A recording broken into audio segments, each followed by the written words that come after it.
Ok, pessoal, o tema hoje aqui que eu vou falar é o seguinte: o que é de fato o Estado brasileiro? Os governantes vendem o patrimônio público quando eles querem, pagam indenizações de desapropriação de imóveis, a maioria das vezes supervalorizando, quando é do seu interesse, para tirar proveito desta situação, e muitas vezes apenas para atender os interesses das construtoras a eles vinculados, a fim de realizarem suas obras. De simples políticos, o qual foram eleitos para serem servidores, por conta própria, viram donos do Estado, de todo o patrimônio público, e fazem o que querem.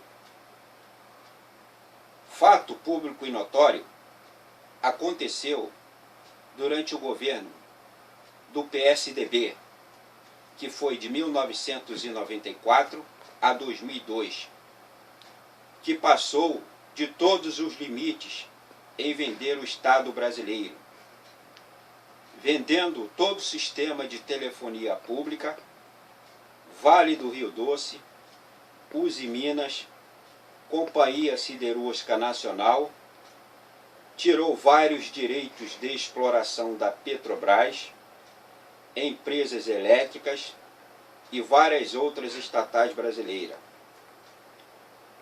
A política neste país, a única coisa que sabe fazer é destruir e vender o Estado brasileiro. O mais interessante é que as Forças Armadas, neste momento, foram omissas, quando de fato isto é uma questão de segurança nacional, e nada fizeram, e ainda protegeram a Bolsa de Valores do Rio de Janeiro, que na época estava sendo realizados os leilões. A aeronáutica ficou sobrevoando a Bolsa de Valores, enquanto as negociatas estavam sendo feitas pelos políticos dirigentes nesse país dentro da Bolsa. Existe nesta situação três fatos criminosos contra o Estado brasileiro. Primeiro, foram feitos processos de desmoralização e sucateamento das empresas públicas, o que teve como consequência a desvalorização na Bolsa de Valores de suas ações, que muitas foram vendidas por 1/10 do seu valor real. Segundo ponto, o Estado alegava não ter dinheiro para fazer investimento nas mesmas, ou seja, em todas essas empresas vendidas. Ele alegava que não tinha dinheiro, o que na realidade não era verdade, mas sim uma grande mentira. Tanto isto é verdade que o próprio BNDES deu até 80% de financiamento com o pagamento em até 15 anos. Ou seja, essas empresas estrangeiras, esses grupos financeiros, compraram todas essas empresas com só 20% de entrada. O restante, 80%, o nosso bondoso BNDES financiou em até 15 anos para pagamento. E o Estado alegava que não tinha dinheiro para financiar essas empresas que eram nossas. A incoerência chega a ser tão grande que, como um banco público financia a venda para os estrangeiros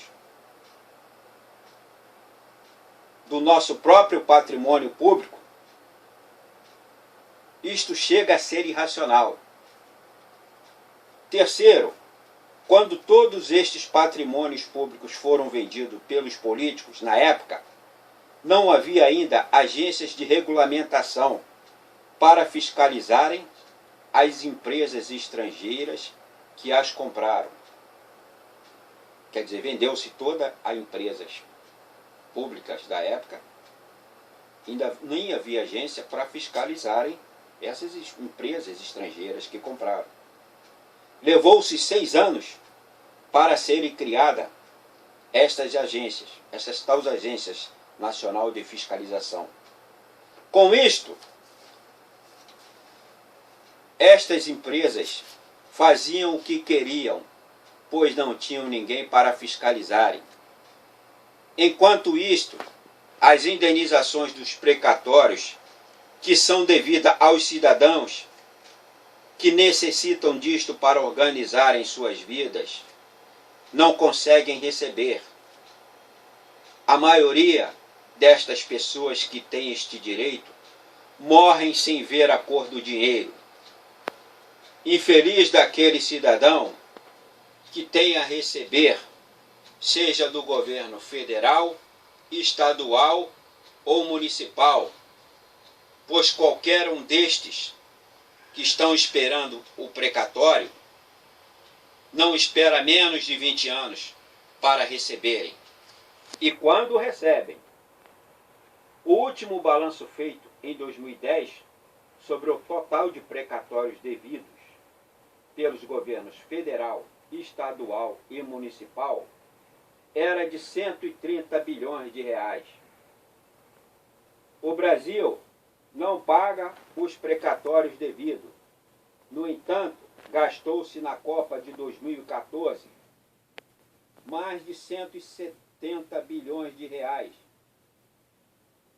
Dinheiro este jogado fora para atender aos interesses econômicos e políticos. E ainda paga mais de 280 bilhões de juros anuais a credores da dívida interna, o que já seria suficiente para liquidar todos os precatórios. O que todos nós cidadãos temos que entender é que a política e Estado não é a mesma coisa, e que a política visa seus interesses primeiro e não do Estado. E com isto, quem fica no abandono é o cidadão, somos nós contribuintes. Os políticos fazem um Estado paralelo dentro do próprio Estado. E com isto, faz do Estado o maior realizador de crimes contra o seu próprio patrimônio, que é de todos nós. Depois,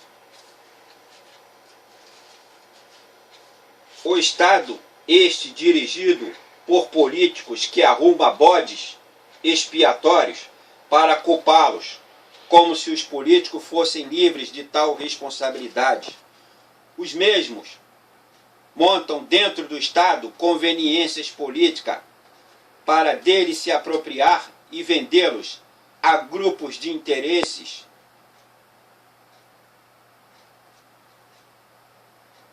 e dos seus financiadores e a empresas que também os financia. Esses políticos criam legislações o tempo todo para aumentarem os seus salários e destruindo os salários dos estatutários, ou seja, do funcionalismo público, para depois colocar a empresa terceirizada, ou seja, joga o salário do funcionalismo público lá embaixo, destrói o salário do funcionalismo e depois jogam terceirizado no lugar deles, que são dos próprios políticos ou dos seus sócios. Os políticos estão acabando com o Estado brasileiro, que era de todos nós. Agora, os políticos estão tornando-se donos do Estado. O Estado agora é deles. Um abraço para vocês.